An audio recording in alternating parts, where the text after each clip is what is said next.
What is populism? On the face of it, this would seem like a very simple question with a very simple answer. Populism is a political philosophy that claims to represent the interests of the people, typically in opposition to the elite, who are portrayed as corrupt and entrenched in power. However, populism is much more than just that. In its tactics and methods, populism is fundamentally opposed to the values of a republican democracy, and as the 2020 election approaches, it is well worth analyzing some key characteristics of this enigmatic ideology.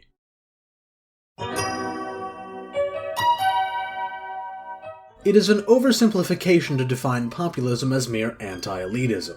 If all there was to populism was opposing the status quo, then every opposition candidate in American presidential history would be a populist. Aside from just being anti-elitist, every populist is an anti-pluralist. The populist will claim that they, and they alone, can truly represent the people. Any political competition is disregarded as a part of the corrupt elite, and once in power, populists simply don't recognize anything resembling a legitimate opposition. This is because the populist conception is one of a homogeneous people with a singular will that it is the populist's duty to enforce and embody.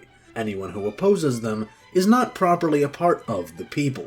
And here we arrive at another characteristic of populism, the implication that a part of the people is the people in its entirety, and that only the populist can truly represent them, thereby also delegitimizing all opposition. The only important thing is the unification of the people, because the other people don't mean anything. This will be a victory for real people, a victory for ordinary people, a victory for decent people. 54% of the American public voted for someone other than Donald Trump, but to him, they don't mean anything. 48% of the British public voted against Brexit, but to Nigel Farage, they don't count as real people.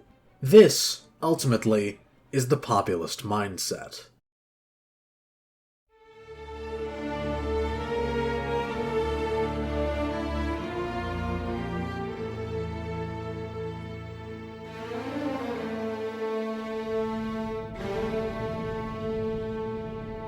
In the West, when we think of threats to liberal democracy, we often think of external threats, of some uniquely attractive ideology which methodically denies democratic ideals. This makes sense given that we spent the better part of the last century fighting exactly such external, overtly anti-democratic ideologies. However, we must learn to drop that notion, because the greatest threat to democracy does not come from outside the democratic world, does not seek, at least directly, to dismantle it, but rather comes from within, in the form of populism, a degraded type of democracy which claims to herald its highest ideals, but in so doing, tears down democratic institutions in the name of executing the people's will.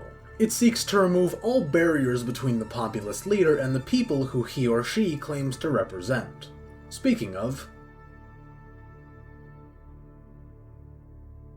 populist leaders will often claim that they're just like us, but upon examination, this is proven to be simply false. Aside from the fact that most of them are a part of the same elite that they criticize, the leadership style intrinsic to all populists is fundamentally contrary to this claim. By populist logic, the leader is a direct representative of the people, but more than that, there is a sense of direct connection between the leader and the people, and as a result, personal loyalty by the people to the leader. This might help to explain why populist parties tend to be so internally monolithic. Disagreement within a party that claims to represent the pure will of the people is unacceptable, since of course there can only be one true representative of the common good. All internal opposition is swiftly crushed as rival politicians either fall in line with the new party doctrine or replaced with those who will. This is why in almost every populist movement, the leader, whether purposefully or not, becomes the center of a cult of personality.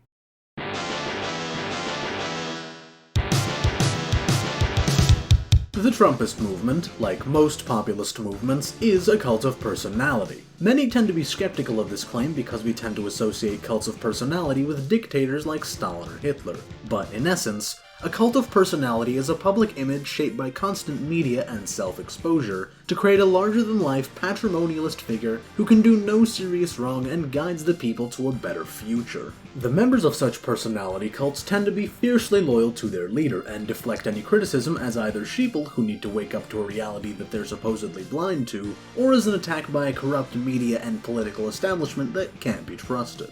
A large component of any personality cult is the refusal to believe that the opponents of the leader are even capable of making any valid points, and when the leader does something that seems to contradict his established policy, supporters will dismiss it, often spinning a yarn about 4D chess and how it's actually perfectly in line with his policy. Much like in a regular cult, its members will feverishly deny that it is indeed a cult, but rather just a political movement with a strong leader. However, at the end of the day, what distinguishes members of a personality cult from the supporters of other politicians is that they don't support the leader for his policies, but rather support policies because the leader does. Rarely does it begin this way, but over time, as the leader asserts more control and centers all legitimacy in himself, it becomes that way, and gets us to where we are today.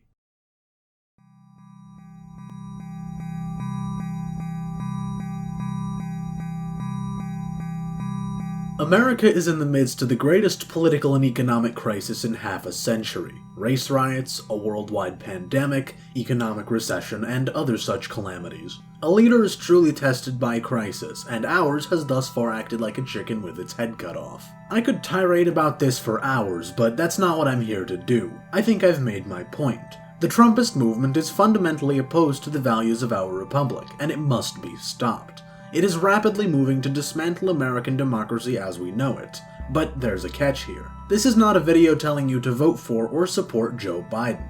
This man is not going to solve anything. Trump hasn't had to work particularly hard to get us where we are now, because the resistance to him in the Democratic Party is pathetic and weak. Rather than engaging him on policy, they've instead developed the insufferable orange man bad dump drumpf political culture that those of us in blue states such as myself have to perpetually live through. They've propped up a sock puppet as their candidate, and if it weren't for the triple crisis, he would be destroyed in the election. And even under the current circumstances, a Biden victory still isn't guaranteed, as Trump is beginning to bounce back in polls. You cannot beat a disease with its own symptoms, and even if Biden wins this election, the Trumpist movement will remain. It's not going anywhere, despite what I'm sure celebrating Democrats will delude themselves into believing should they win. America's many problems are not going to solve themselves, and they certainly won't be solved by the corrupt, entrenched, unprincipled, and demonstrably incompetent two major parties. The solution can only be found in another party. But that is a topic for next time. So until then, I bid you farewell.